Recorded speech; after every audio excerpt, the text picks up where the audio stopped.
أشهد أن لا إله إلا الله وأشهد أن محمدا عبده ورسوله أرسله بالحق بشيرا ونذيرا ربي زدني علما. قال الله تعالى في القرآن الكريم: أعوذ بالله من الشيطان الرجيم، بسم الله الرحمن الرحيم.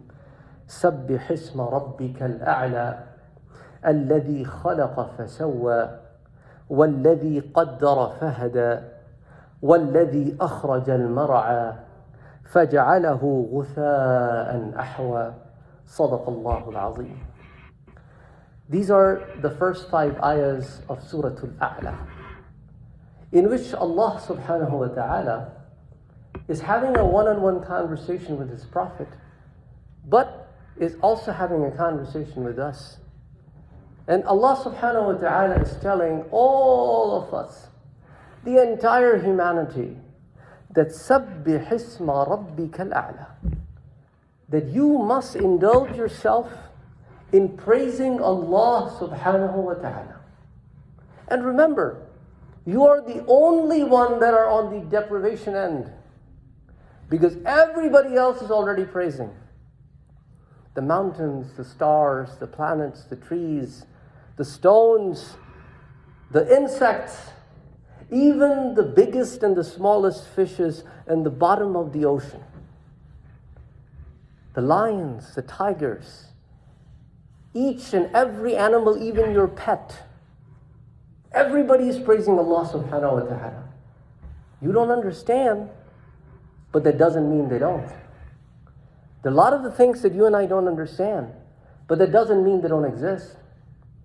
So Allah subhanahu wa ta'ala is saying that it's about time that I give you a thought process that you should bring it forth and start praising Allah subhanahu wa ta'ala. Even though the next ayahs do not need to be told, but Allah subhanahu wa ta'ala is still telling those who are still thinking, why? Allah subhanahu wa ta'ala is telling us, الَّذِي خَلَقَ, He is the one who created you. Wouldn't you want to praise the one who created you? If you get a good teacher in school and you land a job, a very good job, because of that teacher, whenever you see that teacher, you run to that person. That because of you, you taught me so well that I landed this good job. The doors of opportunities were open for me and I was set to go. And yet at the same time, the one who created, the one who gave you the sole purpose of existence, you're forgetful about that entity? الَّذِي خَلَقَ, He doesn't just created you and let you go. فَسَوَّى, He showed you a way. He made things easier for you to see. He told you the right from the wrong. He put you something called soul in your body that is constantly connected and tells you this is right, this is wrong, until and unless we start oppressing it so much under the nafs that the soul gets quiet. So Allah subhanahu wa ta'ala has created human a very complex entity. Here in this world, the body is given to the soul. The soul exists, we don't know since when. The soul, after leaving the body, still exists. It is the body that's of no use, so we bury it. But the soul continues to live on in barzakh, till the soul will be joined again with the body that will be recreated on the Day of Judgment. But the soul lives on. Soul is a very complex entity. That's why when in the Quran, the Jewish asked the people of Makkah to ask the Prophet, what is the soul? The response was very limited, because we can't understand what it is. We don't understand what it is, even though it is part of us. At the same time, in this body, that the soul exists, there's something called nafs that constantly pull us to do bad things.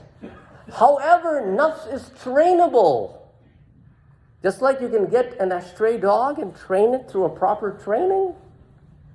And then when it gets trained, it doesn't bite, it doesn't barks, it doesn't licks, it doesn't drools. Exactly the same way when the nafs is trained, it's not attracted to bad. it is attracted to good because you have injected good in it. So that's why Quran at one point in time, Surah Yusuf talks about nafs ammara, the lowest degree of nafs. However, it is trainable to reach the status of nafs mutma'innah, the content nafs, which now then need to maintain its status.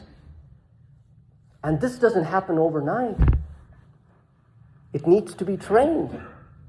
Just like we send our kids to be trained under a scholar on religious subjects, we take our kids to teachers who can teach them how to read Quran. There are teachers for this as well, who help you improve your nafs. They look at your individual problem, just like your doctor looks at your individual problem, and practice. That's why they say, we practice medicine. Because they're constantly practicing. No two people have the exact same entities, so they have to test through different tests what's going on. Likewise, the medication needs to be prescribed. Two people having the anxiety disorder will not be treated the same way. Two people having the headache may not be the same reason. It could be a stress headache, it could be a sinus headache, or vice versa, or many other things. Exactly the same way, they're masters and teachers of all of these things. So Allah subhanahu wa ta'ala is saying that He is the one who created you. He is the one who created you so complex, yet gave you mind to think and find your way around. وَالَّذِي قَدَّرَ فَهَدَى. Yes, He gave you a destiny, yet He made ways for you to find the right from the wrong. It is your decision. That's why you will be held accountable on the Day of Judgment, because you made the decision.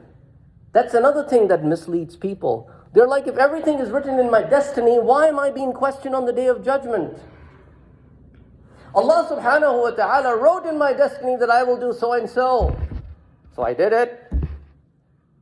Well, the thing is this, that Allah subhanahu wa ta'ala is al-alim, knows everything. To Him, nothing is the future. Everything is now to Him. Through His knowledge, He wrote that given these two choices, you will make the following. And that's what He wrote. He wrote our choice ahead of time. He didn't write that choice for us ahead of time. Those are two different things. It's pretty much like if you understand something too well, you can say before it happens, this will happen. You know the power button on the remote is supposed to turn on the TV. If somebody hands you over the remote and say, what does this red button do? You just turn on the TV. You are not destining it to turn on the TV. You know it. So that's a human knowledge, which is nothing. I'm just giving it as an example to help you understand what I'm talking about here. He's Al-Alim, the knowing of everything. To Him, everything is now. That's why in Quran He says, the people who have succeeded have entered the Jannah. And you're like, well, the Day of Judgment never happened. I didn't enter the Jannah. The people before me never entered the Jannah yet. But to Him, they have already entered the Jannah. Because in His knowledge, nothing is will. In His knowledge, everything is. In our knowledge, things are will, was, is. So Allah subhanahu wa ta'ala opens the doors of understanding through this book that He has given to us, that He called Al-Quran, the book that is read. However, we don't read it. If we do, we don't comprehend. We don't contemplate. We don't spend time with it. We don't go back and forth between the ayahs of the Quran and establish relationship between them. We do not try to find the answers to our questions in this book. That's why we are disconnected. Yet the book has so much to offer. Remember, in the last 1400 years, the tafsir work has not stopped. It's still going on. That's just one little example. أقول قولي هذا وأستغفر الله لي ولكم ولسائر المسلمين فاستغفروه إنه هو الغفور الرحيم.